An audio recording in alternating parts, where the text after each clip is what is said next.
Any advice for someone who's turning 18 in July? President CEO turning 18 this year. That is very cool.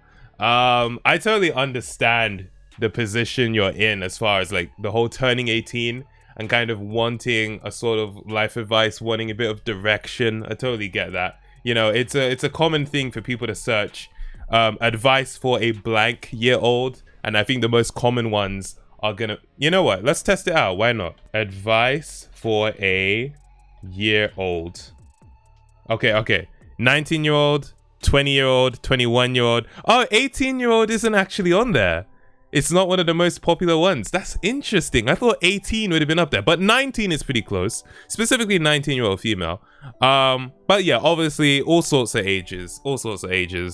I even came across a forum of a 70-year-old asking for advice. Now, granted, it wasn't generic life advice, but it was still advice about, you know, how to be a good grandparent and stuff like that. And it's like, that's so interesting that even at 70 years old, people are like looking to the internet to kind of get advice from people older than them. That's crazy to me. The thing with advice, right, is it always has to be generic because every person's situation is different.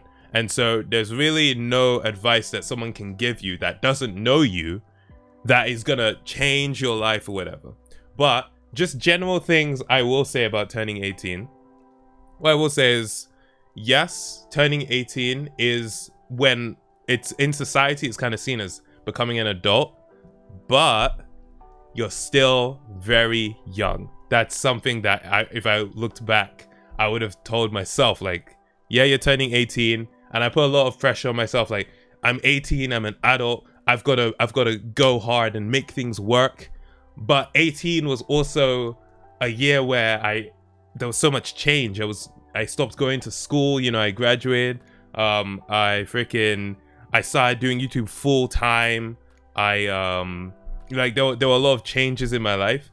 And so I was, you know, there was stresses, there was this and that. And I kind of felt like I was failing because I'm like, I'm 18, I'm supposed to be able to handle this. And looking back, it's like, dude, you were 18. You're literally, you were so young. Like if I were to look at an 18 now, when I was like 50 and I'd look at 18-year-olds like, whoa, those are grown people. If I look like an 18-year-old now, they're basically the same as a 15-year-old to me. Like, it's like, yeah, whatever, man. So yeah, like I wouldn't put too much pressure on turning 18. Even Kevin in the chat says, bro, 18 was nothing for me. Yeah, like you're turning 18. It's a nice milestone because it's seen as the whole coming of age thing. But dude, you're still a teenager. Like literally you're still a teenager. It's not that deep. You know what I mean? Yeah, anything else?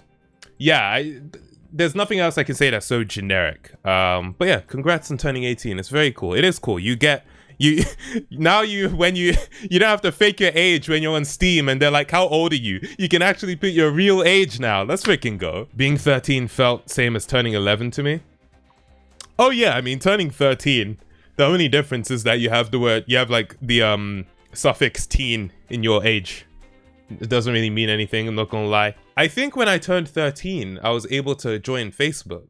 Yeah, because you have to be 13 to join Facebook. So that's when I joined. There's a lot of like, do you know what would always annoy me when I was a kid? When they were doing giveaways on these kids' websites. Like if you went on like Nickelodeon.com, they'd be doing a giveaway. And it's like, you must be 13 to enter. I'm like, bro, why do I have to be 13 to enter a giveaway for a Nintendo DS? Like, what the flip are you talking about? I understand it's because of, you know, child safety information, all that stuff. But yeah, you know, now that when I was 13, I was like, oh, okay, I can enter giveaways and never win. So yay.